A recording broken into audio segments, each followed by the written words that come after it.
आज हम जो बात करेंगे वो केंद्रीय शिक्षक पात्रता परीक्षा 2022 सीटेट के विषय में बात करेंगे। हिंदी जो हमारा विषय है इसमें आता है शिक्षा शास्त्र। शिक्षा शास्त्र जो आता है वो 15 नंबर का आता है भैया, हिंदी पेडागोजी। इसमें एक टॉपिक दे रखा है भाषा की प्रकृति। भाषा की प्रकृति, तो भाषा की प्रकृति क्या होती है इसको समझाने के लिए हमने कुछ बिंदु रखे हैं। इन बिंदु के बारे में हम विशेषकर चर्चा आपसे करेंगे। तो पहला बिंदु जो दे रखा है वो है भाषा का प्राथमिक रूप सांकेतिक होता है। भाषा का प्राथमिक रूप क्या होता है? संकेत होता है, क्योंकि बच्चा सर्वप्रथम भाषा को संकेत के माध्यम से सीखता है। जब बच्चा होता है घर पर हो, पास पड़ोस में हो, स्कूल पर हो, कहीं भी हो, छोटा बच्चा जब होता है वो बच्चा जैसे मम्मी पापा रिएक्शन करते हैं उसी प्रकार से बच्चा संकेत के माध्यम से सीखता है। तो ये भाषा का प्राथमिक रूप कहलाता है। भाषा का प्रयोग जीवन के विभिन्न संदर्भों में होता है।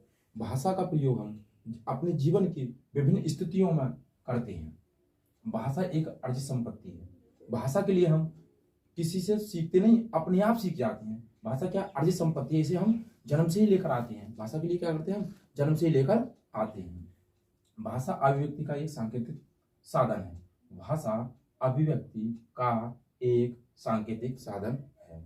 भाषा हम अपने विचार उत्पन्न करते हैं, अभिव्यक्ति करते हैं, एक दूसरे से अभिव्यक्त करते हैं, तो एक संकेत के माध्यम से भी अभिव्यक्त करते हैं।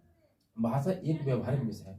भाषा एक व्यवहारिक विषय है क्योंकि भाषा हमारे व्यवहार में क्या होती है? उत्पन्न होती है, हमारे व्यवहार में उत्पन्न होती है, इसलिए एक व्यवहारिक विषय भी कहलाता है।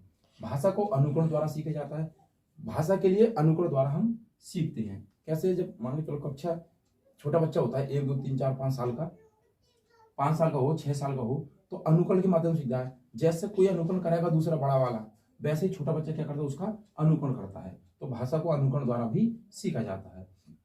भाषा सभ्यता और संस्कृति से जुड़ी होती है। जो हमारी सभ्यता है पहले से ही, और जो हमारी संस्कृति है, जो हमारा कल्चर है, उसके माध्यम से क्या होता है? भाषा जुड़ी रहती है। उससे भी भाषा क्या होती है? जुड़ी रहती है। भाषा जीवन की विभिन्न स्थितियों को साधती है। भाषा जीवन की विभिन्न स्थितियों को साधती है। हमारे जीवन की कोई भी स्थिति हो, भाषा यदि हम सही बोलते हैं तो हमारी स्थिति को क्या करेगी? हमारे जीवन में क्या करेगी? वो सुधार लाएगी। क्या लाएगी? सुधार लाएगी। भाषा एक गतिशील एवं परिवर्तनशील प्रक्रिया है। भाषा एक गतिशील एवं परिवर्तनशील प्रक्रिया है। भाषा को हम जैसे जैसे बड़ा होते हैं वैसे वैसे भाषा हमारे अंदर क्या होती है? गतिशील होती है और बदलती रहती है। और क्या होती है? बदलती रहती है। भाषा का विचारों के साथ संबंध पाया जाता है। भाषा और विचार दोनों में एक दूसरे में घनिष्ठ संबंध पाया जाता है। जो हमारे अंदर विचार उत्पन्न होते हैं वही तो भाषा है। भाषा एक दूसरे के साथ फलती और फूलती है। भाषा, कोई भी व्यक्ति हो, आपस में बातचीत करेंगे तो एक दूसरे के साथ सुधार भी आएगा भाषा में, वो तो फलती और फूलती है। भाषा संश्लेषण से विश्लेषण सूत्र का अनुसरण करती है।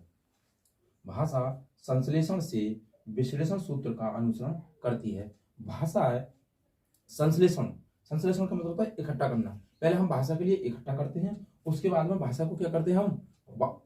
अगर किसी के साथ में अपने विचार उत्पन्न करेंगे तो वो बांटेंगे तो उसे विश्लेषण करते हैं। इसलिए भाषा संश्लेषण से विश्लेषण सूत्र का अनुसरण करती है।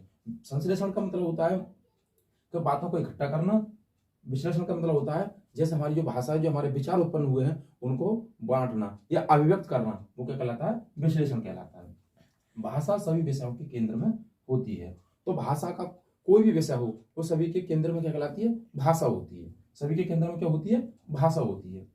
तो आज हमने भाषा की प्रकृति के बारे में कुछ बिंदुओं को देखा। ये सीटेट के लिए बहुत ही महत्वपूर्ण बिंदु हैं। ठीक है, तो टीचिंग विद शिवम में आप सभी का वीडियो देखने के लिए बहुत बहुत धन्यवाद। ऑल द बेस्ट, थैंक्स, जय हिंद, जय भारत।